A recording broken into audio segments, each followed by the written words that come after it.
Bonjour, c'est Gabriel de SmartCours. Aujourd'hui, on va voir un sujet de probabilité qui est tiré du sujet numéro 2, Nouvelle-Calédonie, octobre 2022. Donc c'est un sujet on ne peut plus classique, pas de grosses difficultés dessus. Au basketball, il existe deux sortes de tirs, les tirs à 2 points, les tirs à 3 points.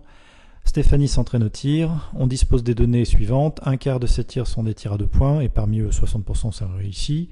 3 quarts de ces tirs sont des tirs à 3 points, et parmi eux, 35% sont réussis. Donc on considère les événements suivants. D, tir à 2 points, et R, le tir est réussi. Donc première question, représenter la situation à l'aide d'un arbre de probabilité. Donc l'énoncé nous a dit qu'un quart de ces tirs sont des tirs à 2 points, donc P de D égale 0,25 et donc par conséquent P de D bar égale 0,75. On nous dit que parmi eux 60% sont réussis, donc ça veut dire que P de R sachant D c'est 0,6.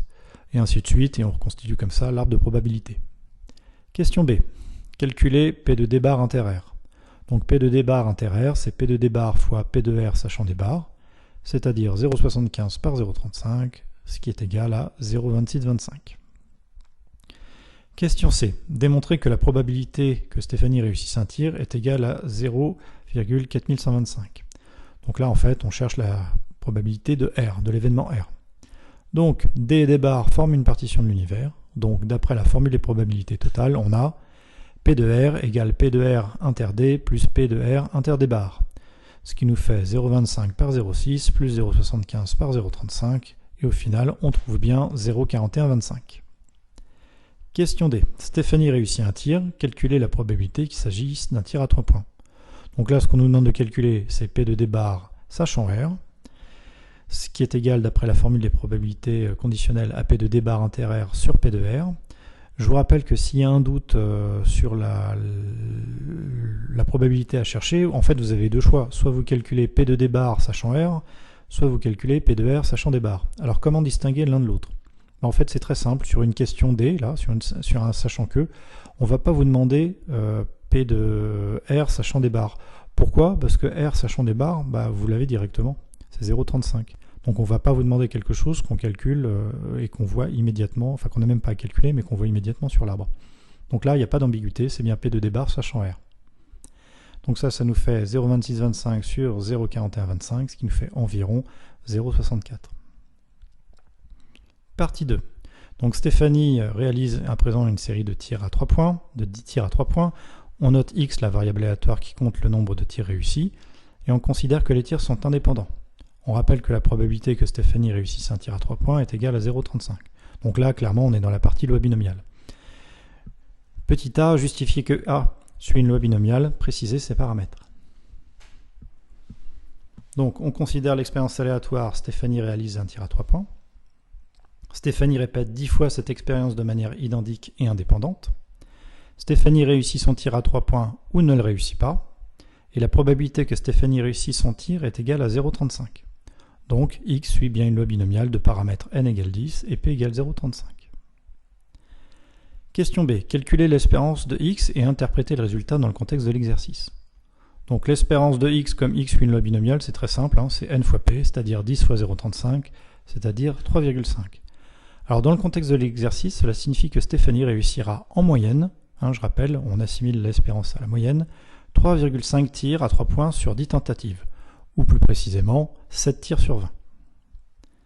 Question C. Déterminer la probabilité que Stéphanie rate 4 tirs ou plus. Arrondir le résultat au centième. Alors, 4 tirs ou plus, ça veut dire que, en fait, Stéphanie va rater 4, 5, 6, 7, 8, 9 ou 10 tirs. Comme X compte le nombre de tirs réussis, et que là on est sur le nombre de tirs ratés, il faut qu'on comptabilise le nombre de tirs réussis. Donc Stéphanie, elle réussit 0, 1, 2, jusqu'à 6 tirs. Donc en fait, ce qu'on nous demande, c'est P de X inférieur ou égal à 6. Et ça, la calculatrice nous dit que ça fait environ 0,97. Question D. Déterminer la probabilité que Stéphanie rate au plus 4 tirs. Donc on rappelle que X compte le nombre de tirs réussis. Donc si Stéphanie rate 4 tirs ou plus, cela signifie qu'elle rate 0, 1, 2, 3 ou 4 tirs. Et par conséquent, elle réussit donc 6, 7, 8, 9 ou 10 tirs. Donc là, ce qu'on cherche, c'est P de X supérieur ou égal à 6, ce qui nous fait environ 0,095. Si votre calculatrice ne calcule pas directement P de X supérieur ou égal à 6, et bien vous calculez 1 moins P de x inférieur ou égal à 5. Troisième question. Donc, on considère n un entier naturel non nul. Stéphanie souhaite réaliser une série de n tirs à 3 points. On considère que les tirs sont indépendants, et on rappelle que la probabilité qu'elle réussisse un tir à 3 points est égale à 0,35. Donc on va déterminer la valeur minimale de n pour que la probabilité que Stéphanie réussisse au moins un tir parmi les n tirs soit supérieure ou égale à 0,99. Donc en fait, ce qu'on nous demande là, c'est de déterminer la plus petite valeur de n, telle que p de x supérieur ou égal à 1, soit supérieur ou égal à 0,99.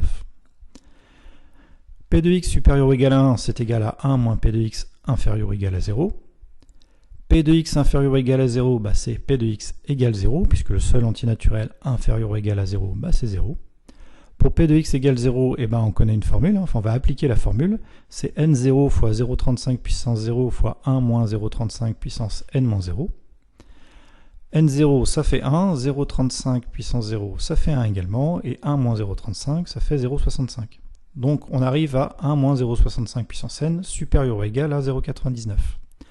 Là, deux cas de figure. Soit vous avez fait les logarithmes népériens, et je vais vous montrer comment on résout cette inéquation avec les logarithmes, soit vous n'avez pas encore fait les logarithmes népériens, auquel cas vous faites un tableau de valeurs avec 1 moins 0,65 puissance n, et vous notez la plus petite valeur de n, telle que 1 moins 0,65 puissance n, soit supérieure ou égale à 0,99.